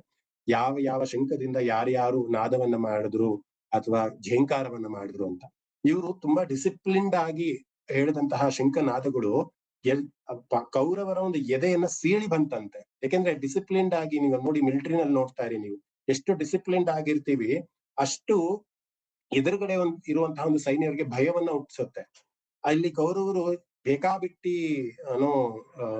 ನಾದವನ್ನು ಮಾಡಿ, ಕಹಳೆಯನ್ನ ಓದಿ, ಒಂದು ಡಿಸಿಪ್ಲಿನ್ ಇಲ್ಲದೆ ಇರೋದು ಅವರ ಒಂದು ಕ್ಯಾರೆಕ್ಟರ್ ನ ತೋರಿಸ್ತಾ ಹೋಗುತ್ತೆ. ಅದಕ್ಕೋಸ್ಕರ ವ್ಯಾಸರು ಅಷ್ಟು ಚೆನ್ನಾಗಿ ಕಟ್ಕೊಟ್ಟಿದ್ದಾರೆ. ನಿಜವಲ್ಲೂ ವ್ಯಾಸರು ಅದೆಷ್ಟು ಚೆನ್ನಾಗಿ ವಿಷ್ಣು ಸಹಸ್ರನಾಮವನ್ನು ಜೋಡಿಸಿದ್ದಾರೆ, ಅದೆಷ್ಟು ಚೆನ್ನಾಗಿ ಭಗವದ್ಗೀತೆಯ ಶ್ಲೋಕಗಳನ್ನು ಜೋಡಿಸಿದ್ದಾರೆ. ಸಾಮಾನ್ಯ ಮನುಷ್ಯರಿಗೂ ಕೂಡ ಅದು ಅರ್ಥ ಆಗ್ಬೇಕು ಅನ್ನುವಂಥ ನಿಟ್ಟಿನಲ್ಲಿ ನಮ್ಗೆ ಬಹಳ ಚೆನ್ನಾಗಿ ಇದನ್ನ ಕಟ್ಕೊಟ್ಟಿದ್ದಾರೆ. ಶಂಖನಾದ ಆಗತ್ತೆ, ನಿಮ್ಗೆ ಒಂದು ಚಿತ್ರಣ ಬರಬೇಕು. ಸಾಮಾನ್ಯವಾಗಿ ನೀವು ಸೀರಿಯಲ್ ನಲ್ಲಿ ಇದನ್ನ ನೋಡಿರ್ತೀರಾ. ಸೀರಿಯಲ್ ನಲ್ಲಿ ಏನಾಗುತ್ತೆ, ಯಾವುದೇ ಒಂದು ಮಹಾಭಾರತ ಸೀರಿಯಲ್ ನೋಡಿ, ಹಳೇದಾಗ್ಲಿ ಅಥವಾ ಹೊಸದಾಗ್ಲಿ, ಮಹಾಭಾರತದಲ್ಲಿ ಅರ್ಜುನ ವಿಷಾದ ಯೋಗವನ್ನ ತುಂಬಾ ಡೀಟೈಲ್ಡ್ ಆಗಿ ದೀರ್ಘವಾಗಿ ತೋರಿಸ್ತಾರೆ. ನಂತರ ಕೃಷ್ಣ ಏನ್ ಹೇಳ್ದ, ಯಾವ ತತ್ವವನ್ನ ಹೇಳ್ದ ಅನ್ನೋದನ್ನ ಅವ್ರು ಕವರ್ ಮಾಡಕ್ ಕಷ್ಟ ಆಗುತ್ತೋ ಅಥವಾ ಹೇಳಲ್ವೋ ಗೊತ್ತಿಲ್ಲ. ಅದನ್ನ ಎಲ್ಲೋ ಒಂದ್ ಕಡೆ ಫೇಲ್ ಮಾಡ್ಬಿಡ್ತಾರೆ. ನಂತರ ದುರ್ಯೋಧನನ ತೊಡೆ ಮುರಿಯುವಂತ ಒಂದು ಸೀನ್ಗೆ ಎಲ್ಲರೂ ಕೂಡ ಹೊರಟೋಗ್ತಾರೆ.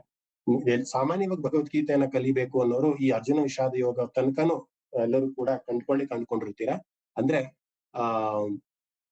ಅರ್ಜುನ ವಿಷಾದ ಆಯ್ತು, ನಂತರ ಕೃಷ್ಣ ಭಗವದ್ಗೀತೆಯನ್ನ ಬೋಧನೆ ಮಾಡ್ದ ಅನ್ನೋದನ್ನ ನಾವೆಲ್ಲರೂ ಕೂಡ ಗೊತ್ತೇ ಇರುತ್ತೆ. ಆದ್ರೆ 2ನೇ ಅಧ್ಯಾಯದಿಂದ ಯಾರು ಕಲಿಬೇಕು ಅಂತ ಪ್ರಯತ್ನ ಮಾಡ್ತಿರಲ್ಲ, ಅಲ್ಲಿ ನಿಜವಾದ ಭಗವದ್ಗೀತೆಯ ಒಂದು ಸತ್ವ ನಮ್ಗೆಲ್ಲರೂ ಕೂಡ ಸಿಗ್ತಾ ಹೋಗುತ್ತೆ. ನಾವು ಅಲ್ಲಿ ಬಿಟ್ಬಿಡ್ತೀವಿ. ಭಗವದ್ಗೀತೆ 1ನೇ ಅಧ್ಯಾಯ ಚೆನ್ನಾಗಿ ಅರ್ಥ ಮಾಡ್ಕೊಂತೀವಿ, ಅರ್ಜುನಿಗೆ ವಿಷಾದ ಆಯ್ತು, ಅವ್ನಿಗೆ ಬೇಜಾರಾಯ್ತು, ಬಿಲ್ಲನ್ನ ಕೆಳಗಡೆ ಬಿಟ್ಬಿಟ್ಟ, ಅಷ್ಟನ್ನ ಮಾತ್ರ ನಾವು ತಿಳ್ಕೊಂಡು ಮುಂದಕ್ಕೆ ಹೋಗೋದೇ ಇಲ್ಲ. ಆದ್ರೆ ನಿಜವಾಗ್ಲೂ ಭಗವದ್ಗೀತೆ ಕಲಿಬೇಕಂದ್ರೆ 2ನೇ ಅಧ್ಯಾಯದಿಂದ ನಾವು ಪ್ರಾರಂಭ ಮಾಡಿದ್ರೆ 18ನೇ ಅಧ್ಯಾಯದವರೆಗೂ ಕೂಡ ನಾವು ಸತತವಾಗಿ ಒಂದು ತಪಸ್ಸಿನ ತರ ಕೂತು ಅದನ್ನ ಅಧ್ಯಯನವನ್ನು ಮಾಡಿದ್ರೆ, ಯಾವುದೇ ಕ್ವಶನ್ ಕೇಳಿ, ಯಾವುದೇ ಸಮಸ್ಯೆ ಬರ್ಲಿ, ಅದನ್ನ ದಿಟ್ಟತನದಿಂದ ಧೈರ್ಯವಾಗಿ ಎದುರಿಸುವಂತಹ ಒಂದು ಚಾಕಚಕ್ಯತೆ ನಮ್ಗೆ ಬರ್ತಾ ಹೋಗುತ್ತೆ. ಅದು ನಾನು ಪ್ರಮಾಣ ಮಾಡ್ಕೊಡ್ತೀನಿ ನಿಮ್ಗೆ ಅದರಲ್ಲಿ, ಆ ಒಂದು ವಿಚಾರದಲ್ಲಿ. ಸೊ ಮತ್ತೆ ಈ ಅಧ್ಯಾಯಕ್ಕೆ ಬರ್ತಾ ಕೌರವರ ಒಂದು ಎದೆಯನ್ನ ಸೀಳುವಂತಹ ಒಂದು ಧ್ವನಿಯಲ್ಲಿ ಅವರು ಎಲ್ಲಾ ಶಂಖನಾದಗಳನ್ನ ಮಾಡ್ತಾರೆ. ನಂತರ ಅರ್ಜುನ ಕೇಳ್ತಾನೆ ಕೃಷ್ಣನಿಗೆ, ನಾನು ಯುದ್ಧಕ್ಕೆ ಹೋಗೋದಕ್ಕಿಂತ ಮುಂಚೆ, ಯುದ್ಧವನ್ನು ಆರಂಭ ಮಾಡೋದಕ್ಕಿಂತ ಮುಂಚೆ ನಾನು 2 ಸೈನ್ಯಗಳನ್ನ ನಾನು ನೋಡ್ಬೇಕು, ಅವ್ರ ಮುಖಗಳನ್ನ ನೋಡ್ಬೇಕು. ಯಾಕೆಂದ್ರೆ ಅವನು ಯುದ್ಧ ಮಾಡೋಕೆ ಬಂದ್ರು, ಯುದ್ಧ ಅಂತ ಮಾಡೋದಕ್ಕೆ ಅಂತ ಬಂದಾಗ ಯಾರು ಬದುಕ್ತಾರೆ, ಯಾರು ಸಾಯ್ತಾರೆ ಅನ್ನೋದು ಯಾರಿಗೂ ಗೊತ್ತಿಲ್ಲ ಅಲ್ವಾ. ಸೊ ಅವರ ಮುಖಗಳನ್ನ ನಾನು ಒಂದ್ಸತಿ ನೋಡ್ಕೊಂಡ್ ಬರ್ತೀನಿ. ರಥವನ್ನ ಮಧ್ಯದಲ್ಲಿ ತಗೊಂಡೋಗಿ ನಿಲ್ಸು. ನಿಮ್ಗೊಂದು ಚಿತ್ರಣ ಬರ್ಬೇಕು. ಕೌರವರಂದ್ರೆ ಒಂದು ಟೀಮ್ ಆ ಕಡೆ ಇರುತ್ತೆ, ಪಾಂಡವರಂದ್ರೆ ಒಂದು ಟೀಮ್ ಈ ಕಡೆ ಇರುತ್ತೆ. ಆ ಒಂದು ಮಧ್ಯದಲ್ಲಿ 2 ಸೈನ್ಯಗಳ ಮಧ್ಯದಲ್ಲಿ ಹೋಗಿ ಕೃಷ್ಣ ರಥವನ್ನ, ಅಂದ್ರೆ ಅರ್ಜುನ ಕೂತಂತಹ ರಥವನ್ನ ಅಲ್ಲಿ ನಿಲ್ಲಿಸ್ತಾನೆ. ಆಗ ಅರ್ಜುನ ಎಲ್ಲರ ಒಂದು ಮುಖವನ್ನ ನೋಡ್ತಾ ಬರ್ತಾನೆ. ಯಾರ್ಯಾರಿದ್ದಾರೆ ಈ ಕುರುಕ್ಷೇತ್ರ ಅನ್ನುವಂಥ ಯುದ್ಧದಲ್ಲಿ, ಯಾರ್ಯಾರು ಬಂದಿದ್ದಾರೆ, ಅವರೆಲ್ಲ ಯಾರು. ಸಾಮಾನ್ಯವಾಗಿ ನೀವೇ ಅರ್ಜುನ ಅನ್ಕೊಳ್ಳಿ, ನಿಮ್ಮ ಕಸಿನ್ಸ್ ನ ನೆನ್ಸ್ಕೊಳ್ಳಿ, ಅಥವಾ ನಿಮ್ಮ ತಂದೆ ತಾಯಿಗಳನ್ನ ನೆನ್ಸ್ಕೊಳ್ಳಿ, ಅಥವಾ ನಿಮ್ಮ ರಿಲೇಟಿವ್ಸ್ ನ ನೆನ್ಸ್ಕೊಳ್ಳಿ. ಯಾವುದೋ ಒಂದು ಕಾರಣಕ್ಕೆ ಅವ್ರು ನಿಮ್ಗೆ ಯುದ್ಧಕ್ಕೆ ಬಂದಿದ್ದಾರೆ, ಅಥವಾ ನಿಮ್ಮ ಒಂದು ಸಾಯಿಸುವಂತ ಮಟ್ಟಕ್ಕೆ ಬಂದಿದ್ದಾರೆ ಅಂತ ನೀವ್ ಅನ್ಕೊಳ್ಳಿ. ನೀವೆಲ್ಲರೂ ಅವರ ಮುಖಗಳನ್ನ ನೀವು ನೋಡ್ತಾ ಇದ್ದೀರಾ ಅಂತ ಒಂದು ಚಿನ್ನ ಹಾಗೆ ಮನ್ಸಲ್ಲಿ ಒಂದು ಇಮ್ಯಾಜಿನೇಷನ್ ತಗೊಳ್ಳಿ. ನಾವೆಲ್ಲರೂ ಕೂಡ ಅರ್ಜುನರೇ ಆಗೋಗ್ತೀವಿ ಖಂಡಿತ, ಅದ್ರಲ್ಲಿ ಏನು ಸಂದೇಹನೇ ಬೇಡ. ಅದೇ ಅದೇ ವಿಷಾದ ಆಗಿದ್ದು ಅರ್ಜುನನಿಗೆ. ಅವ್ನು ಯಾರ್ಯಾರನ್ನ ನೋಡ್ತಾನೆ, ತನ್ನ ಸಂಬಂಧಿಕರನ್ನ ನೋಡ್ತಾನೆ, ತನ್ನ ತಮ್ಮ ತಂಗಿ ಅಥವಾ ದಾಯಾದಿಗಳನ್ನ ನೋಡ್ತಾನೆ. ಇವರೆಲ್ಲ ನನ್ನ ರಕ್ತವನ್ನ ಉಟ್ಕೊಂಡು ಅಥವಾ ಒಂದು ವಂಶದಲ್ಲಿ ನಾವೆಲ್ಲರೂ ಕೂಡ ಹುಟ್ಟಿದವರು. ಇವರು ಯುದ್ಧಕ್ ಬಂದಿದಾರ, ಇವ್ರ ಜೊತೆ ನಾನು ಯುದ್ಧವನ್ನು ಮಾಡ್ಬೇಕಾ? ಯಾಕೆ ಯುದ್ಧವನ್ನು ಮಾಡ್ಬೇಕು? ಬರೀ ಕ್ಷುಲ್ಲಕವಾದಂತ ಈ ರಾಜ್ಯವನ್ನ ಆಳೋದಕ್ಕೆ ನಾನು ಯುದ್ಧವನ್ನು ಮಾಡ್ಬೇಕಾ? ಅನ್ನುವಂತ ವಿಷಾದ ಅವನಲ್ಲಿ ಬಹಳ ಕಾಡತ್ತೆ. ನಾನ್ ನಿಜವಾಗ್ಲೂ ಈ ಒಂದು ರಾಜ್ಯ ನನಗ್ ಬೇಕಾ? ಇವ್ರನ್ನೆಲ್ಲಾ ಸಾಯಿಸಿ ಆ ರಾಜ್ಯವನ್ನ ತಗೊಂಡು ನಾನು ಸಿಂಹಾಸನದ ಮೇಲೆ ಕೂತ್ಕೊಂಡು ನಾನು ರಾಜ್ಯಭಾರವನ್ನ ಮಾಡ್ಬೇಕಾ? ಅನ್ನುವಂತಹ ಒಂದು ಆಲೋಚನೆ ತಕ್ಷಣ ಅರ್ಜುನನಿಗೆ ಬರುತ್ತೆ. ಫುಲ್ ಎಮೋಷನ್ ಆಗೋಗ್ತಾನೆ. ಇವ್ರನ್ನ ನಾನ್ ಸಾಯಿಸ್ತೀನ? ಇವ್ರು ಸಾಯಿಸೋದಕ್ಕೆ ಅಂತ ನಾನು ಆಲ್ರೆಡಿ ರೆಡಿಯಾಗಿ ಬಂದ್ಬಿಟ್ಟಿದ್ದೀನ ಆಲ್ರೆಡಿ. ಇವ್ರನ್ನ ಸಾಯಿಸೋದ್ರಿಂದ ನನ್ ರಾಜ್ಯ ಸಿಗುತ್ತಲ್ಲ, ಆ ರಾಜ್ಯದಲ್ಲಿ ನಾನು ಖುಷಿಯಾಗಿರೋದಕ್ಕೆ ಸಾಧ್ಯ ಆಗತ್ತಾ? ಅಂತ ಪ್ರತಿಯೊಬ್ಬೊಬ್ಬರ ಮುಖವನ್ನು ನೋಡ್ತಾನೆ. ಅವನಲ್ಲಿ ಅವನ ಮನಸ್ಸಿನಲ್ಲಿ ಅಥವಾ ಅವನ ಎಮೋಷನ್ಸ್ ಯಾವ ರೀತಿ ತಿರುಗುತ್ತೆ ಅಂದ್ರೆ, ನಾನೇನೋ ತಪ್ಪು ಮಾಡ್ತಿದ್ದೀನಿ, ನಾನೇನೋ ದೋಷ ಮಾಡ್ತಿದ್ದೀನಿ, ಅಥವಾ ನಾನೇನೋ ಮಾಡಬಾರ್ದಂತಹ ಕೆಲಸವನ್ನ ನಾನು ಇಲ್ಲಿ ಮಾಡೋದಕ್ಕೆ ಬಂದಿದ್ದೀನಿ ಅನ್ನುವಂತಹ ಒಂದು ಚಿಂತೆ ಕಾಡ್ತಾ ಹೋಗುತ್ತೆ. ಸಾಮಾನ್ಯವಾಗಿ ನಾವೇ ತಿಳ್ಕೊಂಡು ನಿಮಗೂ ಕೂಡ ಈ ಅನುಭವ ಆಗಿರುತ್ತೆ. ಏನೋ ಒಂದು ಟೆನ್ಷನ್ ಆಗತ್ತೆ ಅಥವಾ ಏನೋ ಒಂದು ಫುಲ್ ಎಮೋಷನ್ಸ್ ನಮ್ಮನ್ನ ರೈಡ್ ಮಾಡ್ತಾ ಇರುತ್ತೆ, ಅಥವಾ ಎಮೋಷನ್ಸ್ ನಮ್ಮ ತಲೆ ಮೀರಿ ಹೋಗುತ್ತೆ ಅಂತ ಅನ್ಕೊಳ್ಳಿ. ಆಗ ಅಕಸ್ಮಾತ್ ಆಗಿ ನಮ್ಗೆ ಗೊತ್ತಿಲ್ದಿರೋ ಹಾಗೆ ಮನ್ಸಲ್ಲಿ ಭಯ ಸ್ಟಾರ್ಟ್ ಆಗುತ್ತೆ, ಹಾರ್ಟ್ ಬೀಟ್ ಜಾಸ್ತಿ ಆಗ್ತಾ ಹೋಗುತ್ತೆ. ನಾನೇನೋ ತಪ್ಪು ಅಂದ್ರೆ ನಿಜವಾದ ಒಂದು ವಾಸ್ತವಿಕ ಪ್ರಜ್ಞೆನೇ ನಮ್ಗೆ ಇರೋಲ್ಲ. ನಾವ್ ಎಲ್ಲಿದ್ದೀನಿ, ನಾನು ಏನ್ ಮಾಡ್ತಿದ್ದೀನಿ, ನನ್ ಸುತ್ತಮುತ್ತ ಯಾರಿದ್ದಾರೆ, ಇದು ನಾನೇನಾ, ಇಂತಹ ಕೆಲ್ಸ ನಾನ್ ಮಾಡೋದಕ್ ಬಂದ್ನ? ಈ ರೀತಿ ಬಹಳಷ್ಟು ಪ್ರಶ್ನೆಗಳು ನಮಗೆ ಸಾಮಾನ್ಯವಾಗಿ ನಮಗೆ ಬರ್ತಾ ಹೋಗುತ್ತೆ. ಇನ್ನ ಕುರುಕ್ಷೇತ್ರ ಅನ್ನುವಂತಹ ದೊಡ್ಡ ರಣರಂಗದಲ್ಲಿ ಅರ್ಜುನು ತನ್ನದೇ ಆದಂತಹ ಸ್ವಂತ ಪುತ್ರ ಪುತ್ರಿಗಳು ಅಥವಾ ಸಂಬಂಧಿಕರು, ಮಾತುಲಹ ಶ್ವಶುರಃ ಆಚಾರ್ಯ ಪಿತರ ಒಂದು ಶ್ಲೋಕ ಬರುತ್ತೆ. ಆಚಾರ್ಯ ಪಿತರಃ ಪುತ್ರ ತಥೈವ ಪಿತಾಮಹಃ ಅಂತ, ಮಾತುಲ ಶ್ವಶುರ ಪೌತ್ರ ಶಾಲಾ ಸಂಬಂಧಿನ ಸದಾ ಅಂತ. ಗುರುಗಳು, ದೊಡ್ಡಪ್ಪರು, ಚಿಕ್ಕಪ್ಪಂದಿರು, ಮಕ್ಕಳು, ಅಜ್ಜಂದಿರು, ಸಹೋದರರು, ಮಾವಂದಿರು, ಮೊಮ್ಮಕ್ಕಳು, ಇವ್ರ ಜೊತೆ ನಾನು ಯುದ್ಧ ಮಾಡ್ಬೇಕಾ? ಇವ್ರ ಜೊತೆ ಯುದ್ಧ ಮಾಡಿ ನಾನು ನಿಜವಾಗ್ಲೂ ಇದ್ ಮಾಡ್ಬೇಕಾ? ಆಗ ಬಿಲ್ಲನ್ನ ಕೆಳಗಡೆ ಹಾಕ್ತಾನೆ ಅರ್ಜುನ.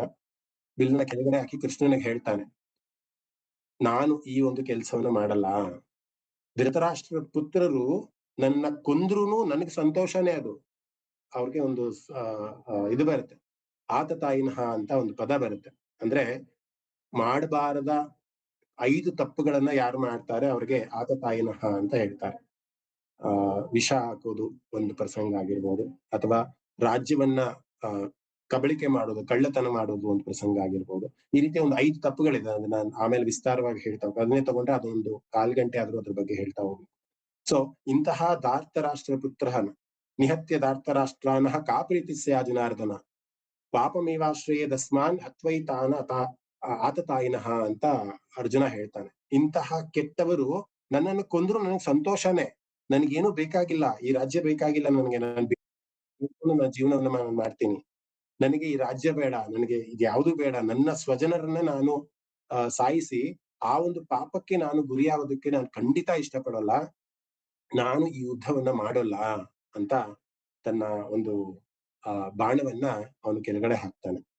ಯಾಕೆ ಹಾಕ್ತಾನೆ ಅಂತ ಅಂದ್ರೆ, ಇಡೀ ಕುಲ, ಈ ವಂಶ ಅನ್ನೋದೇನಿದ್ಯಲ್ಲ, ಇಡೀ ಕುಲನೇ ನಾಶ ಆಗುತ್ತೆ. ಇಡೀ ಕುಲವೇ ನನ್ನನ್ನ ತಪ್ಪಿತಸ್ಥನಾಗಿ ನೋಡ್ತಾರೆ. ಆ ಇಡೀ ಒಂದು ಸನಾತನ ಧರ್ಮ ಏನಿದೆ, ಆ ಧರ್ಮವನ್ನ ಮಾಡ್ಬೇಕು ಅಂತ ಇರುವಂತಹ ಪಾಂಡು ವಂಶ ಏನಿದೆ, ಅದೆಲ್ಲವೂ ಕೂಡ ನನ್ನನ್ನ ಬೆರಳು ಮಾಡಿ ತೋರಿಸುತ್ತೆ. ನೀನು ಪಾಪ ಮಾಡಿದೆ, ನಿನ್ನ ಸ್ವಜನರನ್ನೇ ನೀನು ಕೊಂದೆ, ವರ್ಣ ಸಂಕರಕ್ಕೆ ನೀನು ಗುರಿಯಾದೆ, ಕುಲಘಾತಕ ನೀನಾದೆ, ಇಡೀ ಕುಲವನ್ನೇ ನಾಶ ಮಾಡಿದಂತಹ ಪಾಪ ಕೃತ್ಯವನ್ನ ನಾನ್ ಮಾಡ್ದೆ ಅನ್ನುವಂತಹ ಒಂದು ಆ ದೋಷ ನನಗ ಬರುತ್ತೆ ಕೃಷ್ಣ. ನಾನಿದನ್ ಮಾಡಲ್ಲ. ಸಂಕರೋ ನರಕ ಸಂಕರೋ ನರಕಾಯೈವ ಕುಲಜ್ಞಾನಂ ಕುಲಸ್ಯ ಚ ಪತಂತಿ ಪಿತರೋ ಹೇಷಾಂ ಲುಪ್ತ ಪಿಂಡೋದಕ ಕ್ರಿಯಾಹ ಅಂತ. ಅಂದ್ರೆ ವರ್ಣಸಂಕರ, ಆ ಕುಲಘಾತಕರಾದಂತಹ, ಕುಲವನ್ನೇ ನಾಶ ಮಾಡುವಂತಹ, ಅಥವಾ ಪಿತೃಗಳು ನನ್ನನ್ನ ನನಗೆ ಕ್ಷಮಿಸ್ತಾರೆ ಅಂತ ಅನ್ಕೊಂಡಿದ್ಯಾ ಕೃಷ್ಣ? ಎಂತಹ ದೋಷಯುಕ್ತವಾದಂತಹ ಕೆಲಸವನ್ನ ನಾನು ಮಾಡಕ್ ಹೊಡ್ತಾ ಇದ್ದೀನಿ. ಇದಕ್ ನಾನು ವ್ಯವಸ್ಥಿತವಾಗಿ ಬಂದ್ಬಿಟ್ಟಿದ್ದೀನಿ ನಾನು ಯುದ್ಧ ಮಾಡ್ಬೇಕು ಅಂತ. ಈ ಯುದ್ಧವನ್ನ ನಾನ್ ಮಾಡಲಾರೆ, ಈ ಯುದ್ಧವ ನನಗೆ ಸಮಯೋಚಿತವಾದದ್ದಲ್ಲ. ದಯವಿಟ್ಟು ನನ್ನನ್ನ ಯುದ್ಧ ಮಾಡೋದಕ್ಕೆ ಯಾವುದೇ ರೀತಿಯ ಒಂದು ಪ್ರೇರಣೆಯನ್ನು ನೀಡಬೇಡ ಅಂತ ಇಡೀ ಒಂದು ವಿಷಾದವನ್ನ ಹೇಳ್ತಾನೆ. ಇದು ಶಾಸ್ತ್ರರಹಿತವಾದದ್ದಲ್ಲ, ಅಥವಾ ನನ್ನ ಶಸ್ತ್ರಗಳನ್ನ ಎತ್ಕೊಂಡು ನಾನು ಧೃತರಾಷ್ಟ್ರನ ಮಕ್ಕಳನ್ನ ಕೊಲ್ಲೋದು ಯಾವ ರೀತಿಯ ನ್ಯಾಯ? ನನಗೆ ಈ ರಾಜ್ಯ ಬೇಡ, ಏನು ಬೇಡ.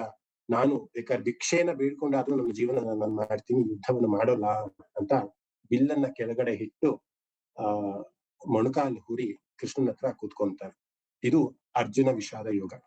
ನಾನು ತುಂಬಾ ದೀರ್ಘವಾಗಿ ಒಂದೊಂದು ಶ್ಲೋಕವನ್ನ ಹೇಳೋದಾದ್ರೆ ತುಂಬಾ ವಿಸ್ತಾರವಾಗಿ ಪಾಂಡವರ ಕೌರವರ ಪರಿಚಯವನ್ನ, ಬಿಲ್ಲು ಬಾಣಗಳನ್ನ, ಶಂಖದ ಹೆಸರುಗಳನ್ನ, ಒಬ್ಬೊಂದೊಂದು ಕ್ಯಾರೆಕ್ಟರ್ದು ಒಂದೊಂದು ಕಥೆ ಇದೆ.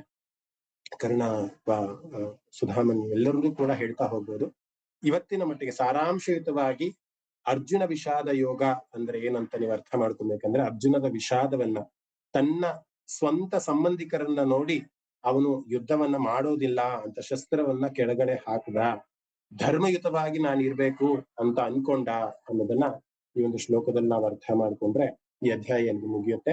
ಈ ಅಧ್ಯಾಯದಲ್ಲಿ ಪರಿಚಯವನ್ನ ಮಾಡ್ಕೊಡ್ತಾರೆ. ಯಾರ್ಯಾರು ಕೌರವರು ಇರ್ತಾರೆ, ಯಾರು ಪಾಂಡವರು ಇರ್ತಾರೆ, ಆ ರಣರಂಗದ ಒಂದು ಚಿತ್ರಣವನ್ನ ಈ ಒಂದು ಅಧ್ಯಾಯದಲ್ಲಿ ಕೊಡ್ತಾ ಹೋಗ್ತಾರೆ. ಅದು ಅರ್ಜುನ ವಿಷಾದ ಯೋಗ ಅನ್ನುವಂಥದ್ದು.